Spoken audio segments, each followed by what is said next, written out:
Ahora bien, lo que dije fue que hay 5 cosas que ustedes pueden elegir. No dije nada sobre 5 cosas que pueden hacer. Repito que la paz en su planeta solo se logrará cuando modifiquen sus creencias, porque a menos que capten esto, no lograrán sanarlo. Lo que intentan sanar son las heridas creadas por sus creencias. Sus creencias más profundas han creado las conductas que han producido las heridas. El avasallador deseo de la humanidad es la paz, y les estoy mostrando que sus creencias actuales no los hacen muy pacíficos que digamos. Ser pacífico no es algo que hagan. Ser pacífico es algo que se es. No se dice, hago pacífico, sino soy pacífico. Y el ser es una expresión del alma y la mente. ¿Lo repites, por favor? El ser es una expresión del alma y la mente. El hacer es una expresión del cuerpo. Todas las experiencias del cuerpo proceden de experiencias del alma y la mente. Tienen que elegir cuál prefieren. Si eligen la mente, como se sienta su mente, se sentirá su cuerpo. Si eligen su alma, como se sienta su alma, se sentirá su cuerpo. El alma siempre siente alegría, porque el alma es alegría. El alma siempre siente amor, porque el alma es amor. El alma siempre se siente conectada con la maravilla de la vida, porque el alma es la maravilla de la vida, expresada. Para sentir esto siempre, tienen que estar fuera de su mente. Tienen que salirse de su cabeza y entrar en su corazón. Pensé que dirías en su alma. El corazón es el puente entre la mente y el alma. Primero sálganse de su mente y métanse en el espacio de su corazón. Desde allí el salto a su alma es rápido. Cuando están en el espacio de su corazón con otra persona, es cuando pueden sostener una real plática del alma. Cuando están en el espacio de su corazón con ustedes mismos, es cuando pueden experimentar el conectarse con su alma a un nivel muy profundo. Es cuando pueden experimentar la comunión con Dios. Si se quedan en su mente, influirán en ustedes las construcciones de su mente. Si la mente es obstaculizada o debilitada, el cuerpo funcionará de manera que refleje eso. Si la mente es elevada, fortalecida o renovada, el cuerpo funcionará de manera que refleje eso. Si a la mente se le desalienta, disminuye, restringe, frustra, enfurece, hiere o agita, el cuerpo lo mostrará. Si a la mente se la excita, amplía, se le quitan limitaciones, y es exuberante, alegre, sana y está en paz, el cuerpo se comportará de manera totalmente distinta. Pero, ¿no es así como la religión de los viejos tiempos hace sentir a la gente? ¿Acaso no habla sobre la renovación de tu mente? ¿No hace sentir a la gente excitada, ampliada, sin límites, exuberante, alegre, sana, victoriosa? ¿No es precisamente ese su atractivo? ¿No es esa su promesa explícita? Por supuesto. Sin embargo, esa es una promesa que las antiguas religiones no han podido mantener para la humanidad como un todo. ¿Por qué pasa eso? Si la religión puede exaltar a los individuos, ¿por qué no puede sanar al mundo? Porque la religión organizada tal como actualmente la crean es en mucho una experiencia exclusiva. Es exclusiva para el individuo o el grupo que la experimenta. No han encontrado la manera de incluir a todos en la misma experiencia, es decir, a la sociedad como un todo, porque no han encontrado la manera de que todos estén de acuerdo en cómo debe vivirse la experiencia. Desde luego, el desacuerdo sobre esta cuestión es tan grande que han interrumpido su propio éxtasis para expresar su desaprobación al otro por no experimentar su éxtasis de la misma manera. Han discutido, se han peleado y se han matado por su enojo respecto a este éxtasis. ¿Por qué? ¿Por qué lo hemos hecho? ¿Y por qué las religiones no pueden sanar esto? Por su naturaleza, las religiones organizadas excluyen a tantos como los que incluyen. Esto no representaría un problema si las religiones fueran tolerantes con aquellos a quienes excluyen, sin embargo, muy a menudo no sucede así. Las religiones, en las cuales confían para enseñar tolerancia, no han aprendido a practicarla. Por el o enseñan justo lo contrario. Me da tanta tristeza. Y no habría creído que el problema fuera tan grave y lo es, hasta hoy día, si no hubiera tenido la evidencia ante mis propios ojos. La demostración más reciente, y para mí la más impactante, de lo que se comenta aquí salió en un artículo del Arizona Republic, escrito por Stephanie E. Simon que apareció originalmente en Los Angeles Times, el 1 de diciembre del 2001. Quiero reproducir aquí ese artículo, completo, porque deseo que todo el mundo sepa lo insidioso, y grave, que es este problema. La mayoría de las personas a quienes mostré este artículo se horrorizaron. Se quedaron boquiabiertas. Aquí está. pastor luterano atacado al participar en un evento entre personas de distintas religiones al que llamaron herejía St. Louis. Para el reverendo David Benke, la ceremonia en el estadio de los Yankees era una bendición, una oportunidad para reunirse con otros líderes religiosos y civiles a fin de ofrecer consuelo por la herida en carne viva infligida a la nación a causa del ataque terrorista al World Trade Center y el Pentágono. Se unió a las celebridades y los políticos en el escenario para cantar canciones patrióticas y orar. Pensó que era su deber como pastor. Sin embargo, algunos colegas pastores adoptaron un punto de vista muy diferente. Consideraron herejía su participación en un evento entre personas de diferentes religiones. 6 pastores del sínodo de la Iglesia Luterana de Missouri presentaron la semana pasada cargos formales contra él pidiendo que sea expulsado de la iglesia. Otros han solicitado que se expulse a Gerald Kieschnick, el presidente de la iglesia, por tolerar que Benke participara en el evento y por rezar él mismo con capellanes de otras sectas luteranas después de un recorrido por los escombros del World Trade Center en octubre. Uno de los disidentes, el reverendo David Overdiek, dijo al St. Louis Post-Dispatch que Benke participó en idolatría al concurrir con no cristianos en el servicio del 23 de septiembre. Overdiek no haría más comentarios el viernes, al afirmar que la disputa era un problema familiar que no debía ventilarse en los medios seculares. Sin embargo, sostuvo su interpretación de que Benke era un adorador de ídolos. Él y otros miembros del clero también acusaron a Benke de sincretismo, que significa promover la idea de que todas las religiones son iguales. La instancia de 10 páginas contra Benke calificaba su participación en la ceremonia de Nueva York de heregia ofensa contra el amor de Cristo, que dio la impresión de que la fe cristiana es solo una entre varias a través de las cuales la gente puede implorar a Dios. Según estas críticas, al orar junto a herejes como musulmanes, judíos, hindúes y cristianos de otras sectas, Benke respaldó implícitamente la fe de esas religiones, dando la impresión de que todas ofrecen un camino igual a la salvación. Los líderes eclesiásticos sostienen que no deben orar en público con madre de otra fe, ni siquiera con luteranos de otras sectas. Creen en rendir culto solo con quienes interpretan las escrituras y entienden a Dios exactamente como ellos lo hacen. No podemos ir en el carril de la Eucaristía con alguien que tiene una idea completamente diferente de ella, explicó el reverendo David Strand, un vocero de la iglesia, cuya base está en las afueras de St. Louis. La secta protestante más grande de la nación, la Convención Bautista del Sur, integrada por 16 millones de miembros, sigue una tradición similar. No tengo un solo hueso ecuménico en mi cuerpo, ha dicho con frecuencia el reverendo Paige Patterson, expresidente de la iglesia. Y, desde luego, varios pastores bautistas sureños insistieron en mantenerse alejados de los servicios con gente de otras religiones después de los ataques del 11 de septiembre. Sin embargo, Benke y Kieschnick insisten en que la ceremonia del estadio de los Yankees no era un servicio de culto formal, de modo que no estaba fuera de los límites de los miembros del sínodo de Missouri. Lo consideraron un evento secular, organizado por el alcalde Rudolph Giuliani y dirigido por el actor James Earl Jones, que incluía algunas oraciones. Cuando tocó el turno a Benke en el micrófono, este pronunció una breve plegaria que comenzó y terminó con referencias a Cristo. Aunque se mantuvo en respetuoso silencio mientras otros líderes religiosos hablaron, sus defensores insisten en que no estaba rindiendo culto con ellos. Tampoco estaba aprobando sus puntos de vista. Sugerir que cuando el imán oraba a Alá, el Dr. Benke oraba con él. Es un insulto, ya lo es tan solo insinuar que lo estaba haciendo, afirmó Strand. Strand señaló que la misma justificación aplicaba en el caso de la improvisada sesión de plegarias de Kieschnick con sacerdotes de otras sectas. Ahora leo este artículo y pienso que he de ser muy ingenuo. Quiero decir, creí que yo era un tipo con bastante sentido común que entendía lo que sucedía en el mundo, pero aquí veo que no tengo la menor idea de lo que ocurre a mi alrededor. Este artículo me causó una conmoción. Me quedé profundamente escandalizado, triste y enfermo cuando lo leí por primera vez. No tenía idea. Creí que tenía que mirar hacia otra parte del mundo para hallar este nivel de histeria y radicalismo, de intolerancia religiosa. Era tiempo de que reconocieras una verdad humana que nadie quiere ver.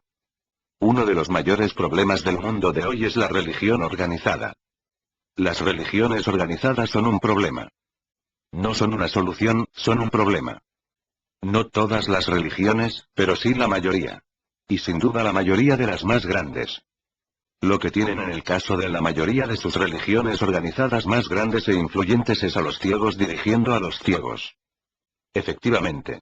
Quiero decir, he aquí a una nación en medio de un dolor increíble, buscando apoyo espiritual en un momento de necesidad, intentando experimentar su unidad e igualdad en tiempos de confusión, solo para que sus propias religiones lo decepcionen. He aquí a personas que solo desean unir brazos y caminar al mismo paso, llamando cada una al Dios de su interpretación, sabiendo cada una que la sanación comienza con la expresión de tolerancia para los modos de interpretar la religión de los demás, solo para encontrarse con que la religión organizada lo prohíbe. Las religiones prohíben la tolerancia. ¿Te imaginas? Los bautistas se niegan a rezar con los judíos o los católicos. Los luteranos se niegan a orar con otros luteranos. Como si hubiera un tiempo equivocado, o un lugar equivocado, o una persona equivocada con quien orar. Es extraño que los seres humanos del mundo pregunten, ¿qué tiene de malo esta situación? Es extraño que hayan comenzado a aparecer calcomanías en las defensas y anuncios que dicen, Dios, sálvame de tu gente.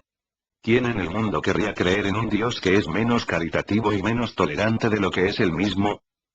¿Cómo podemos pedirle al mundo que se sane a sí mismo cuando la religión organizada, la institución misma cuyo objetivo era proporcionar esa sanación, lo único que hace es infligir más y más daño, abrir cada vez más la herida, difundir más y más lejos su virtuosa indignación, su no aceptación, su completa decoloración, su total intolerancia? Sin embargo, ¿cómo puedes culpar a la religión si las religiones creen en un Dios que hace exactamente lo mismo? Su interpretación de Dios es el mayor problema. Lo diré de nuevo, para que no se les escape. El problema que la humanidad enfrenta hoy es espiritual. No entienden quiénes son. No entienden quién es Dios. No entienden cómo funciona el mundo. No entienden que el amor es la base de todo en la vida, tampoco logran comprender un amor que es incondicional. Imaginan que Dios es una deidad pequeña, insignificante, celosa, que dice a la gente que está inclinada orando, disculpen, pero es a mi modo o se friegan. Escucho tu plegaria. No escucho la tuya porque no la hiciste correctamente. No me complaciste. Al hacer esto me convierten en una réplica de lo peor de la humanidad. Alegan que se esfuerzan por ser como Dios en sus vidas. Y si este es el Dios al cual se están esforzando en ser, lo han logrado brillantemente. Pueden agradecer a la religión organizada el enseñarles cómo hacerlo. No todas las religiones organizadas están en esta categoría. Algunas enseñan tolerancia y de verdad la practican. Algunas enseñan sobre un Dios inclusivo, y viven realmente de acuerdo con esta enseñanza. La Iglesia de la Unión es una de las que me viene a la mente. La Iglesia Unida de la Ciencia Religiosa es otra. Y hay más, como la Iglesia de la Comunidad Metropolitana, y muchas otras. Así es que no todas las religiones organizadas quedan en esta categoría. Tu afirmación es correcta. Sin embargo, la mayoría de ellas sí entran en ella. Cuando digo religión organizada o religión en general, en el contexto del diálogo que estamos sosteniendo, quiero que sepan que estoy hablando de aquellas religiones que enseñan una doctrina de exclusividad. En otras palabras, nuestra religión es la única religión verdadera. Este tipo de religión es el problema. No toda la religión, sino la de este tipo. El tipo de religión que enseña filosofía separatista y teología exclusivista. Y, como dijiste, por desgracia la mayoría de las principales religiones del mundo caen en esta categoría. Podría ser peor aún de lo que entienden, pues estas religiones apoyan su interpretación en creencias espirituales que simplemente no son ciertas, pero eso tiene una repercusión enorme sobre la sociedad en general, creyentes en Dios y no creyentes por igual, como mostraremos conforme este diálogo continúe. Sí, hay otros problemas que enfrenta la humanidad. Hay problemas de hambre, pobreza, crimen, corrupción, de agitación política, abuso gubernamental, codicia corporativa y muchos otros problemas sociales también. Pero en la base de todos hay problemas espirituales. Esa es la cuestión. Este es el centro de esta discusión. Pues si sus interpretaciones espirituales estuvieran completas, no existiría ninguno de estos problemas. No permitirían que existieran. Sin embargo, muchas de sus religiones organizadas más grandes, poderosas e influyentes, no les permitirán que sus interpretaciones espirituales estén completas, pues no proporcionan un espacio para ello.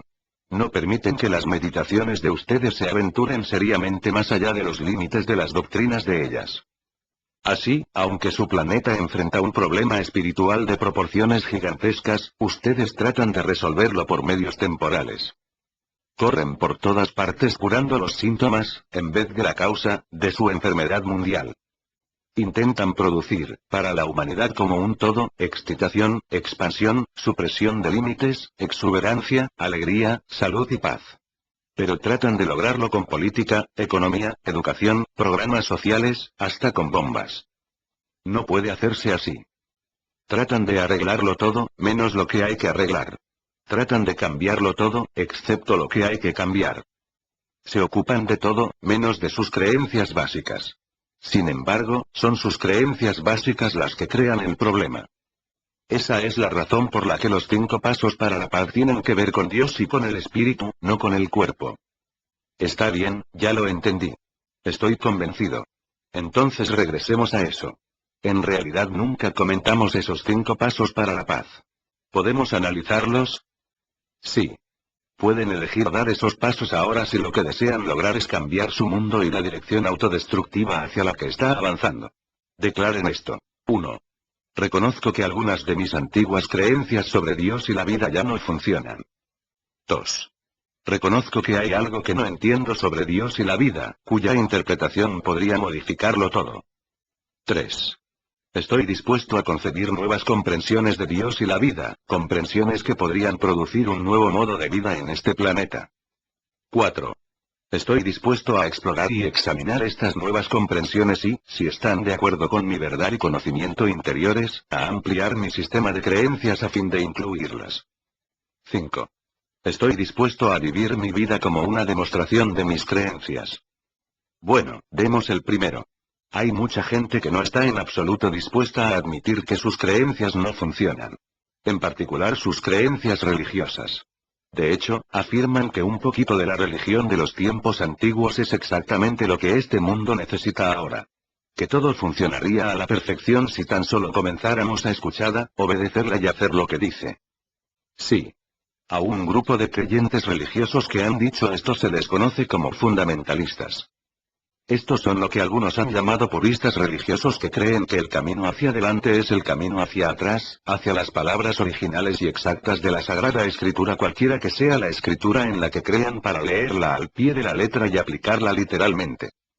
Hay fundamentalistas en cada movimiento de fe. ¿Tienen razón? ¿El mundo sería mejor si tan solo escucháramos esas palabras exactas y las obedeciéramos? La primera dificultad es que escucharlas no es suficiente. Tienen que interpretarlas y al momento en que lo hacen, se convierten en quien decide lo que significan. En ese momento dejan de ser la palabra de Dios. Son sus palabras sobre la palabra de Dios. Y todo el mundo ha dado por hecho que ustedes saben de lo que hablan. Por supuesto, simplemente no hay manera de saberlo, por lo tanto, los demás tienen que confiar en su palabra. Varias religiones intentan otorgar infalibilidad sobre escrituras o autoridad suprema sobre individuos en posiciones de liderazgo espiritual para soslayar este problema. ¿No han hecho los católicos romanos esto con el Papa? Sí.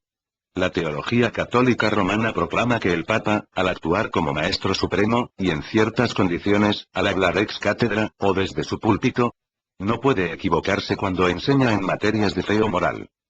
¿Y acaso en el Bhagavad Gita no hay algunas afirmaciones acerca de que las palabras atribuidas al Señor Krishna son infalibles? Es verdad que en el Bhagavad Gita, Arjuna dice al Señor Sri Krishna que acepta que lo que dice es completamente perfecto. Sarvame Tartam Manye son las palabras exactas o, acepto que todo lo que tú dices es verdad, ¿y acaso los musulmanes no proclamaron que el Corán es infalible, y también confirieron infalibilidad a los ulama maestros religiosos y eruditos en la Umma, o comunidad? Por supuesto. En el Islam se le otorga amplia autoridad al ulama en materias de dimensión tanto moral como temporal en la vida de los musulmanes desde su nacimiento hasta su muerte. ¿No se tiene también la idea, en algunas interpretaciones del Islam, de que los musulmanes deben seguir siempre el camino de la mayoría de la comunidad, a la que el Corán ha asignado una misión y ordenado aceptar un reto, y de quienes se dice están siempre protegidos por la mano de Dios y, por lo tanto, se les ha otorgado infalibilidad? Veo que le has echado un ojo a la teología comparativa. Sí, ¿y qué has concluido? Que ningún ser humano es infalible, y que asignar infalibilidad a alguna persona o grupo puede ser muy peligroso. Veo que la doctrina de infalibilidad, la idea de que siempre tenemos razón, conduce invariablemente a que el otro esté equivocado. Produce desavenencia y conflicto. También puede producir cierta arrogancia, que es lo opuesto a la humildad que supuestamente es el fundamento de todas las religiones. En realidad lo ha hecho. Pero tengo curiosidad. ¿Qué le dirías a la gente que afirma que seguir las palabras de su escritura sagrada al pie de la letra, e interpretarlas literalmente es el único camino? Les pediría darse cuenta de que esas palabras fueron escritas en una época diferente y en un lugar y circunstancia muy diferentes. Les advertiría que, aunque estas enseñanzas tuvieron como base un conjunto firme de principios, interpretar ahora sus palabras literalmente, en vez de tratar de entender el principio subyacente que revelan, podría conducir, al final, a una falsa interpretación y, en el peor de los casos, a una pérdida de la sabiduría original en la que se basaban.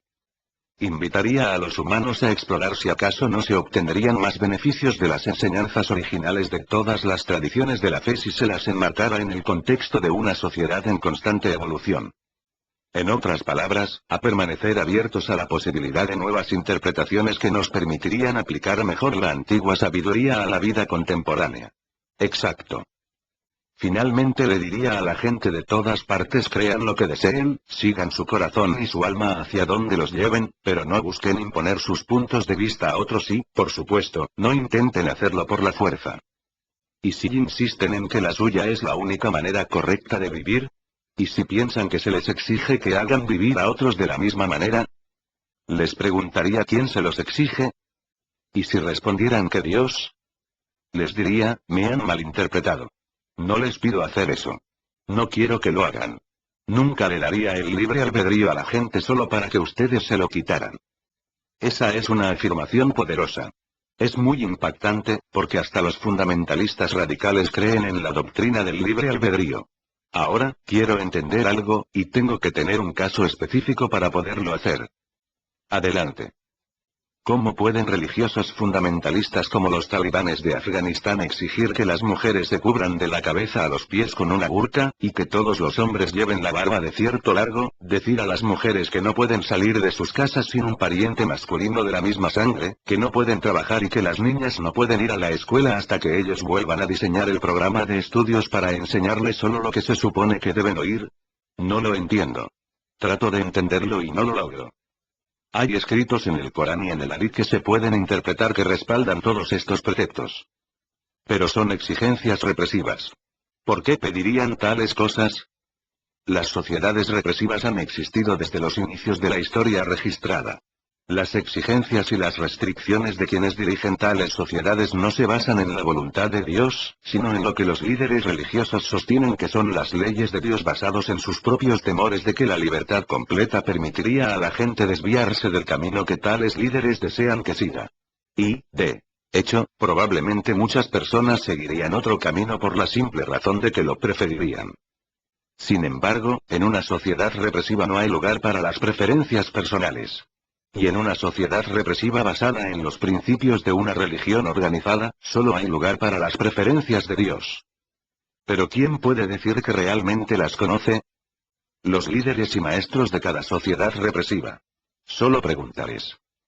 Sin embargo, ¿qué clase de líder guía por la fuerza?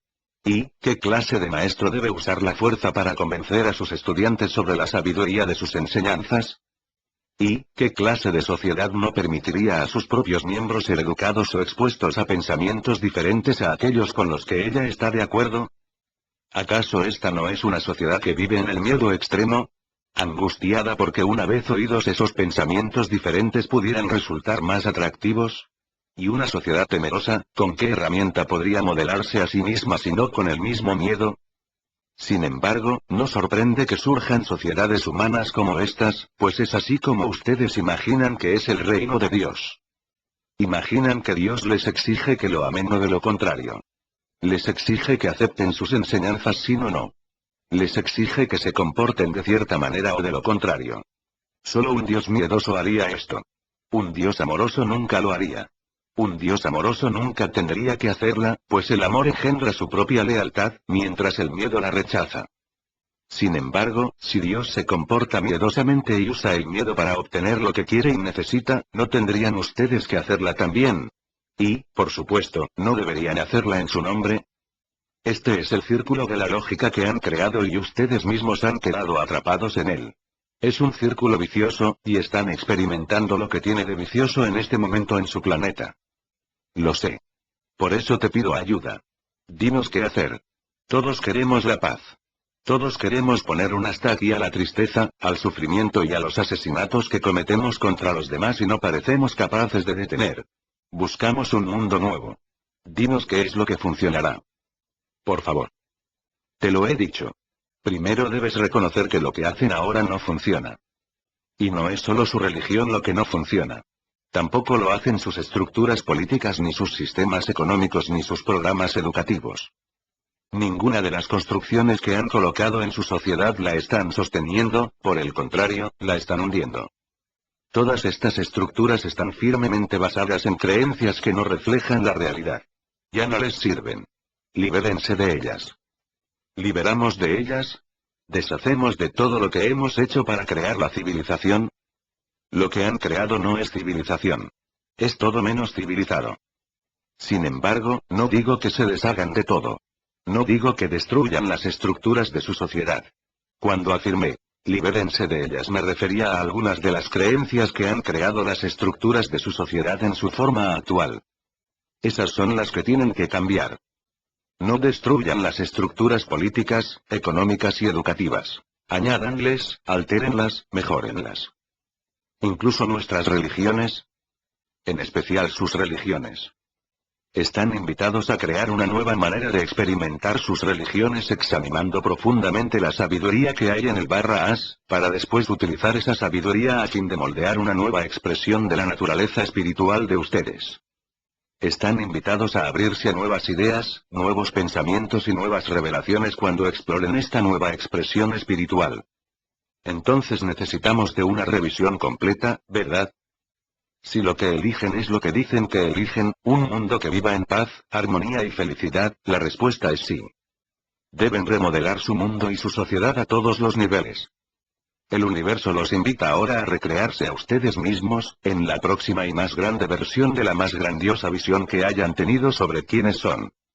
Todo eso suena completamente imposible. Lo siento. Odio ser un aguafiestas, pero no veo cómo podamos lograr esto. ¿Estás dispuesto a hacerlo? Sí, pero es que suena abrumador. Ahora estás abrumado. Es solo cuestión de elegir por qué estás abrumado: por las condiciones actuales, las que podrían destruir sus vidas, o por las ideas magníficas que podrían recrearlas. Bueno, si lo pones de esa manera. Esa es la única manera de ponerlo, porque así es como es. Esa es la pregunta que se le hace a toda la humanidad en este momento. ¿Qué eligen que los abrume? ¿Desean que los abrume algo que viene hacia ustedes o algo que viene de ustedes? Tienes razón, todo esto suena abrumador. Se supone que debe ser abrumador. Con esta fuerza, la fuerza de las ideas, el poder de las nuevas creencias, ustedes pueden abrumar toda la negatividad del mundo. Bueno, odio volver a sacar esto a colación, pero es que eso es lo que la religión organizada dice que puede hacer. No quiero extenderme en este punto, pero hay quienes creen que la razón por la que nuestros esfuerzos no han tenido éxito en crear la vida que queremos en este planeta no es que la religión nos haya fallado, sino que nosotros le hemos fallado a ella. Bueno, echémosle un vistazo. La religión organizada ha existido durante miles de años. Ha tocado muchas vidas de forma individual, pero en su sociedad colectiva ha cambiado poco. Como grupo todavía se están enfrentando a los problemas de un principio: codicia, envidia, enojo, cerrazón, desigualdad, violencia y guerra. La mayoría de las religiones organizadas no los han apartado de esas conductas, más bien los han conducido a ellas. En algunos casos en realidad las han justificado, incluso con su propio ejemplo. Se esperaba que la religión acercara su mundo a Dios, que creara un sentimiento de comunión con lo divino. Sin embargo, muchas religiones organizadas no lo hicieron. Tocaron algunas vidas individuales en ese sentido, pero su sociedad colectiva no experimenta comunión con Dios sino alejamiento. No unidad con Dios, sino separación. En algunos casos la religión organizada es la que realmente enseña a separarse de Dios. Se esperaba que la religión acercara a la gente una con otra, que produjera un sentimiento de comunidad e integración. Sin embargo, muchas religiones organizadas no lo hicieron. Tocaron algunas vidas en este sentido, pero su sociedad colectiva ha experimentado exactamente lo opuesto. De hecho, en algunos casos la misma religión organizada es la que predica contra la comunidad y la integración, con el argumento de que Dios nunca tuvo la intención de que las diferentes razas, culturas y nacionalidades se mezclaran, y mucho menos que se casaran y procrearan entre ellas.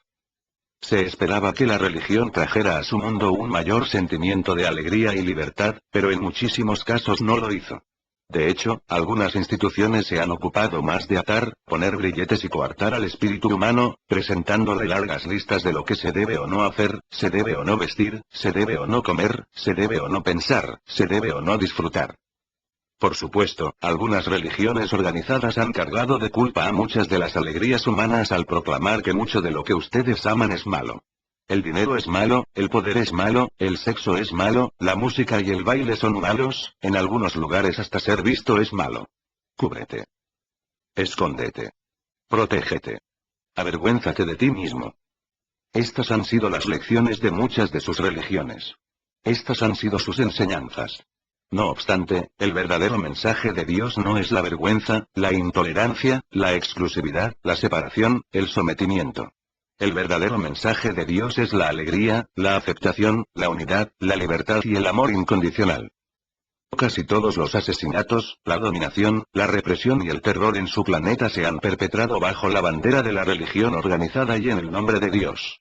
Los 200 años de cruzadas cristianas, durante los cuales la gente fue asesinada brutalmente en el nombre de Cristo, son un excelente ejemplo. Sí.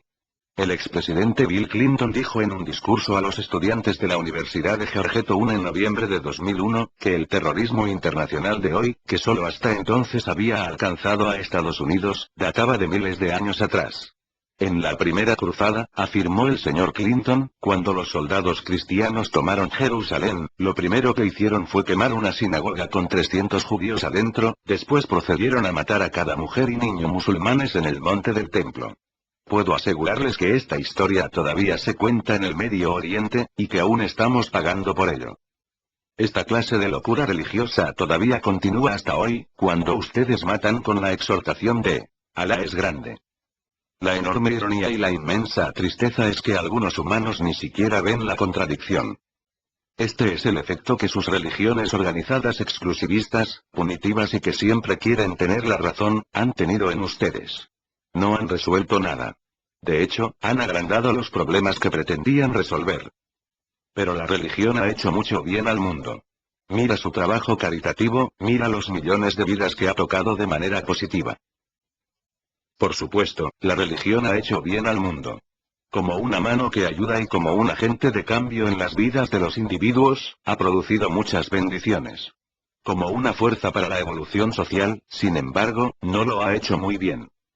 ¿Por qué sus religiones organizadas han sido tan particularmente ineficaces para provocar un mejoramiento general de los principios, las motivaciones y los modus operandi? ¿Por qué han fracasado de una manera tan total en producir cualquier cambio significativo en la conciencia masiva mundial? Este es el asunto en el que la humanidad haría bien en ocuparse. Sin embargo, es la pregunta que les da miedo hacer. ¿Y si la hacemos? Encontrarían que requiere esfuerzo. La mayoría de las religiones organizadas han sido sinceras en sus intentos de provocar el cambio social y una nueva manera de vivir. Es por falta de comprensión. Y por necedad. La mayoría de las religiones organizadas no han cambiado su punto de vista básico durante siglos y, en algunos casos, durante milenios. Déjame volver a decir esto, para que puedan apreciar toda su repercusión. Dije que no se ha introducido una nueva idea significativa en la mayoría de las principales religiones organizadas en cientos y miles de años. Desde luego, la sola idea de nuevas ideas es un anatema. Esta conversación, la que tienes ahora, se atreverá a presentar nuevas ideas. ¿Te atreves a analizarlas? ¿Tienes el valor de exponerte a nuevos pensamientos sobre el tema de Dios, aunque creas que podrías no estar de acuerdo con ellos?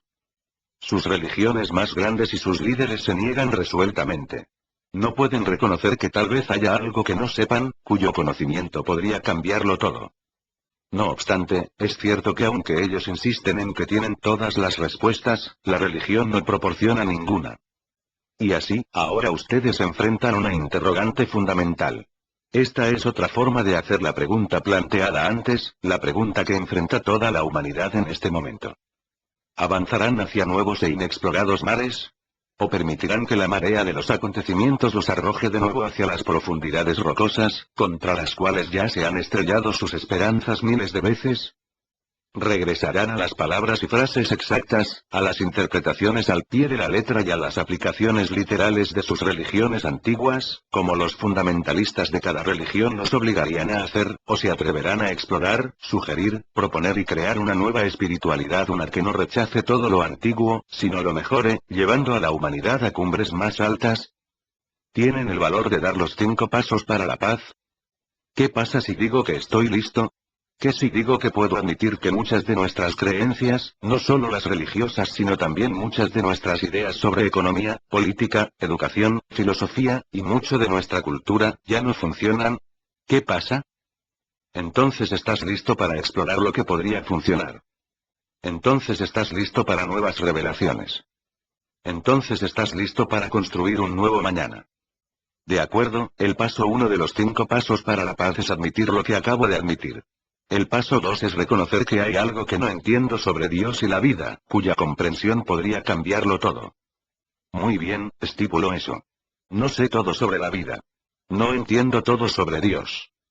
Tal vez tú no, pero algunas personas creen que ellas sí lo saben todo, y lo mismo dicen muchas de sus religiones. ¿Estás dispuesto a ver eso?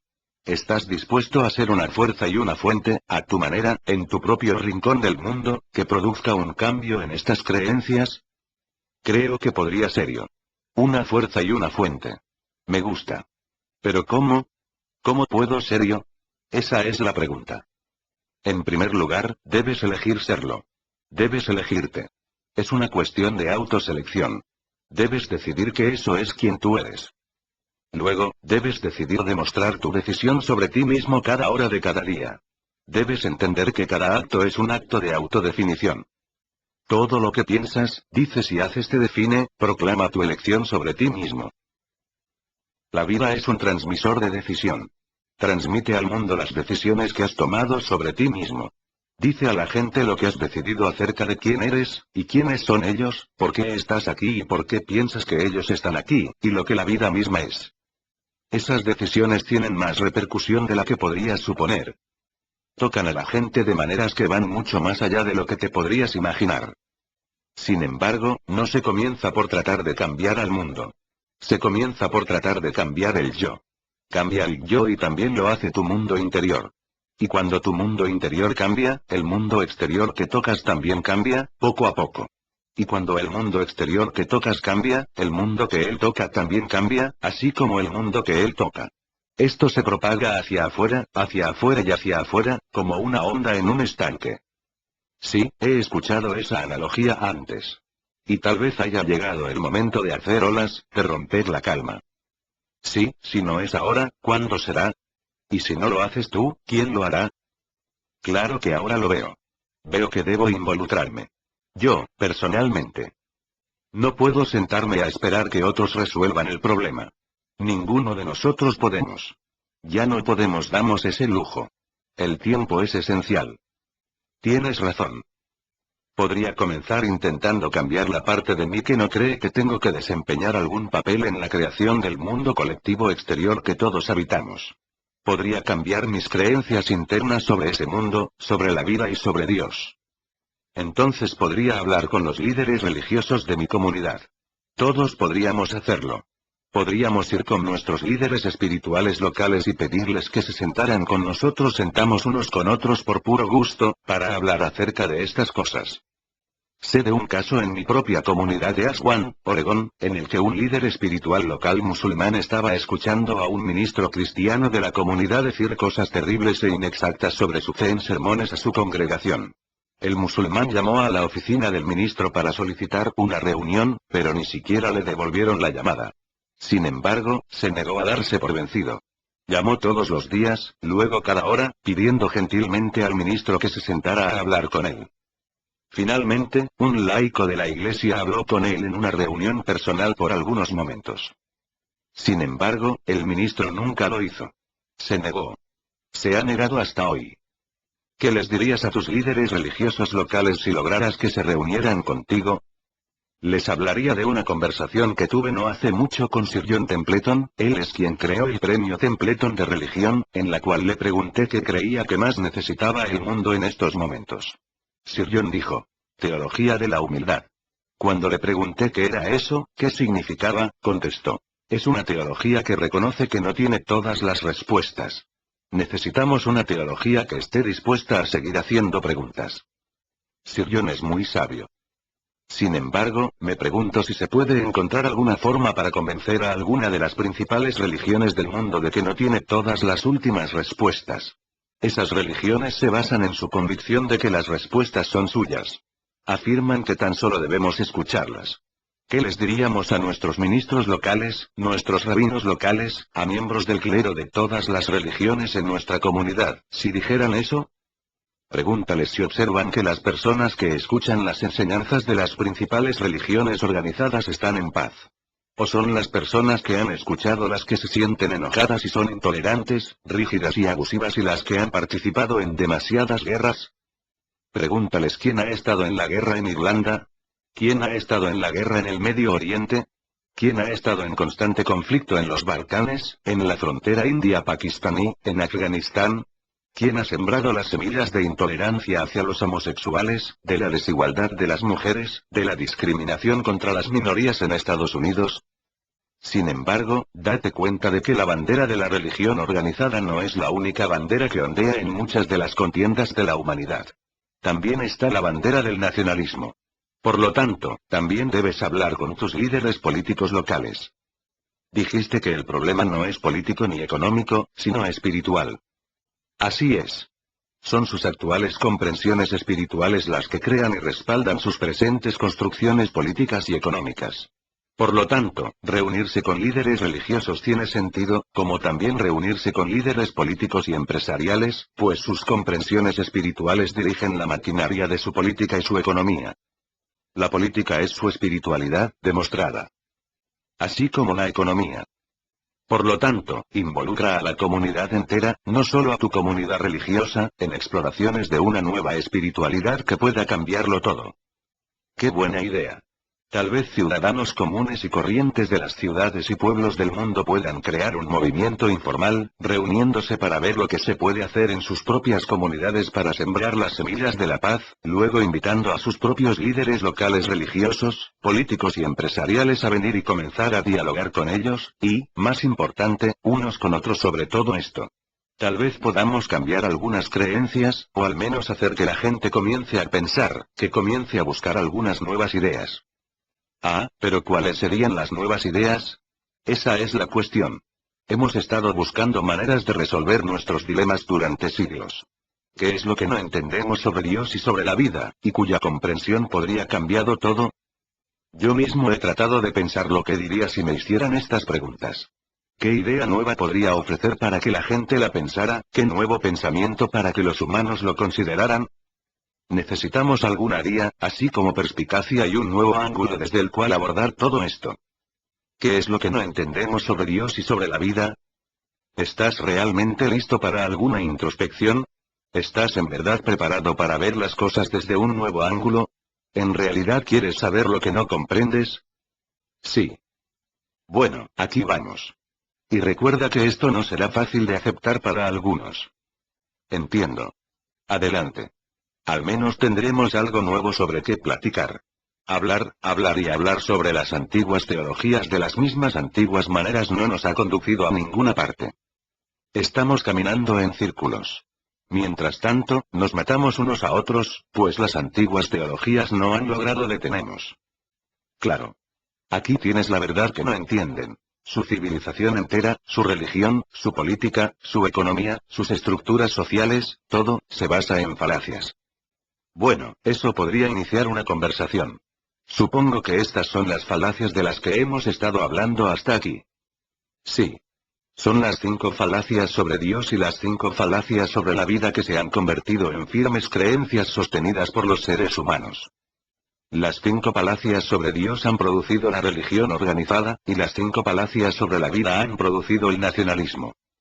Estas son las dos causas de que su mundo haya permanecido en un estado de agitación constante durante siglos. Muy bien, entonces puedo decir a la gente que no deberíamos tener religiones y que no deberíamos tener naciones. ¿Olvidé algo? Eso no fue lo que dije. Pues suena así. Entonces no has escuchado. No he dicho nada de abolir las religiones ni de abolir las naciones. Aunque las religiones organizadas y el nacionalismo han sido las dos principales causas de turbulencia en la Tierra, también es cierto que las religiones, el nacionalismo y las culturas y tradiciones proporcionan a los humanos un sentido de identidad y comunidad. En otras palabras, en la religión y el nacionalismo hay algunas cosas que funcionan y otras que no. Jamás sugeriría abolir sin más ni una ni otra. Estas no son cosas que no deberían tener. Sin embargo, lo que está claro es que ahora deben mejorar, no eliminar, sino mejorar la manera en que experimentan y expresan sus identidades religiosas y nacionales si verdaderamente desean crear un mundo en el que los humanos vivan en paz, armonía y felicidad. ¿Y cómo podemos hacer esas mejoras? Una manera sería fijarse en las falacias en las que se basan sus actuales creencias sobre Dios y la vida. Esto solo puede suceder si tú, y las demás personas con quienes Charles de esto, dan los 5 pasos para la paz. Entonces esa podría ser nuestra primera tarea, ver si podemos hacer que todos en nuestra esfera de influencia, nuestros líderes locales religiosos, políticos y empresariales, estén de acuerdo en dar los 5 pasos para la paz. ¿Crees que puedes hacerlo? Puede que no sea fácil. Es un inicio. Es un lugar para iniciar. Ni siquiera puedes comenzar a tratar de mejorar cosas si no estás de acuerdo en que hay algo que necesita mejora.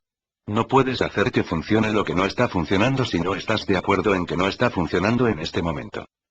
En este momento la vida en su planeta, y la creencia en la que se basa, no está funcionando. No si lo que quieren experimentar es lo que dicen que quieren experimentar. Sin embargo, si no pueden ponerse de acuerdo en que las cosas están mal, están perdidos, y no hay nada que puedan hacer. Bueno, lo voy a intentar. Voy a promover los 5 pasos para la paz. Los voy a publicar. Voy a pedir al público que comente sobre ellos. Voy a generar apoyo para discutirlos en nuestras comunidades. Incluso puedo anunciar un diálogo o conferencia de los 5 pasos para la paz e invitar a líderes locales. Haré una invitación pública. Trataré de hacerlo irresistible. Esto es activismo espiritual, y creo que es lo que más necesitamos en este momento. Necesitamos comenzar con un diálogo abierto y honesto sobre nuestros respectivos puntos de vista. Necesitamos lograr que sea correcto disentir, criticar, hacer preguntas, y poner en tela de juicio las respuestas que obtenemos al hacerlas. Muchas de nuestras mismas religiones sofocan esa discusión y debate. Mientras en la mayoría de los círculos cristianos en la actualidad se admite que no debe tomarse literalmente cada palabra de la Biblia, muchos cristianos fundamentalistas siguen creyendo que la Biblia es la pura y absoluta palabra de Dios, de la A a la Z. En la tradición islámica ni siquiera existe algo parecido al fundamentalista. Todos los fieles musulmanes profesan creer que el Corán, tal como fue revelado a través de Mahoma, es la palabra de Dios pura y absoluta, de la A a la Z. Nadie puede desviarse. Cualquiera que no se adhiere a esta creencia es considerado apóstata. En algunos lugares tal apostasía es castigada con la muerte. Habrá quienes piensen que exagero cuando digo esto, pero el hecho es que algunos seguidores religiosos se han agotado en discutir sobre pronombres. Nuestras desavenencias sobre Dios se han vuelto tan triviales, que nos imaginamos a nuestro Dios como insignificante, tanto que una firma publicitaria de Estados Unidos ha provocado una tormenta de fuego tan solo por publicar una Biblia en la que se intentó que el género fuera neutro. La escritora Kathleen Grossman informó sobre ese acontecimiento en marzo del 2002 en el USA Today bajo el título Una guerra sagrada de palabras.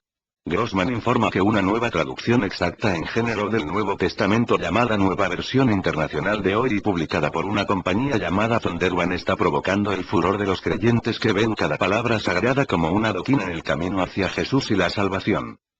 El artículo de Grossman continúa diciendo que la nueva Biblia está entretejida de revisiones en las que se sustituyó ellos por él y niños por hijos desde Mateo hasta la Revelación. Scott Bollinger, presidente de Thunderone, proclama que la nueva Biblia honra los principios bíblicos, sin embargo, muestra a los lectores de hoy que la Biblia no es solo para muchachos. No obstante, críticos como James Dobson, fundador del Ministerio Conservador Enfoque sobre la Familia, dice con sordina la masculinidad deseada por los autores de la Escritura viola el Evangelio al oscurecer la paternidad de Dios, y la verdadera identidad de Jesucristo. La reportera Grossman resume el punto de vista de muchos de esos críticos. Métete con la Biblia y te estarás metiendo con Dios. La Biblia con género neutro, sostienen tales críticos, podría sacar a creyentes inocentes y recién convertidos del camino hacia la vida eterna. Escribe Grossman. Según el artículo, los críticos afirman que el problema es que cambiar pronombres en el texto bíblico implica que algo estaba equivocado en el original, y entre evangélicos simplemente nunca se dice que la Biblia está equivocada. Se citó a Nancy Muerman del Instituto de Seminarios para la Investigación de la Religión de Arthur. El artículo también cita a R. Albert Moller Jr., presidente del Seminario Teológico Bautista del Sur, cuando dice que capitular ante los traicioneros vientos de la cultura popular sería un insulto al carácter mismo de la Biblia como la eterna, infalible y perentoria palabra de Dios. ¿De qué clase de insulto hablamos aquí? El artículo de la reportera Grossman ofreció un ejemplo. El texto de Juan 11:25 en la Nueva Versión Internacional de hoy. Aquel que cree en mí vivirá aunque muera, y quien viva y crea en mí nunca morirá, se ha cambiado por cualquiera que crea en mí vivirá, aunque muera, y quien viva y crea en mí nunca morirá. Grossman presenta otros ejemplos, en los que incluye un cambio en Tito 2:12 donde, al explicar con detalle la enseñanza de Pablo, las Biblias más antiguas dicen que la gracia de Dios que trae la salvación ha aparecido a todos los hombres, mientras la controvertida Nueva Traducción dice que esta gracia ofrece salvación a toda la gente.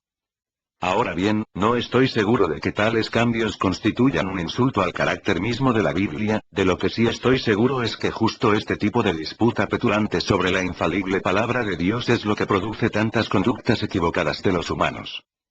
Precisión y fidelidad a la palabra de Dios siempre es la base de la moral superior, dice Susan Harding, una antropóloga de la Universidad de California, Santa Cruz, identificada en el artículo de Grossman de Lusa Today como una escritora sobre lenguaje y política fundamentalista.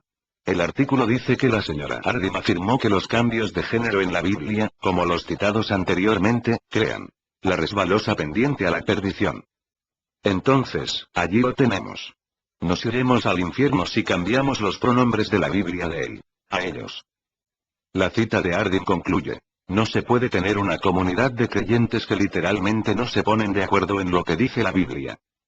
Con todo respeto, yo disiento. Observo que cuando tenemos una comunidad de creyentes que no está en desacuerdo con algo es cuando estamos en grandes problemas.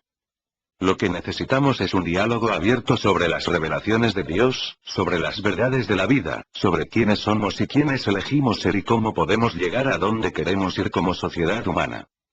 La conversación que mantenemos aquí es un buen ejemplo de un diálogo abierto y franco. Compártelo con otros, para que sepan la clase de cosas que se han dicho. Ahora bien, a través de nuestra charla aquí, tú mismo has dado los primeros 2 pasos para la paz. Has admitido que tus antiguas creencias ya no funcionan y has reconocido que hay cosas que no entiendes sobre Dios y sobre la vida, cuya comprensión lo cambiará todo. ¿Estás listo para dar el tercer paso? Veamos. El paso 3 es elegir estar dispuestos a concebir una nueva comprensión de Dios y la vida. De acuerdo, estoy dispuesto a que eso ocurra. ¿Estás dispuesto? ¿En realidad lo estás? Esta idea es muy amenazadora para algunas personas. Que cualquier persona que esté viva pueda concebir una nueva comprensión de Dios y la vida que valga la pena tomarse en cuenta, estremece los cimientos de la ortodoxia.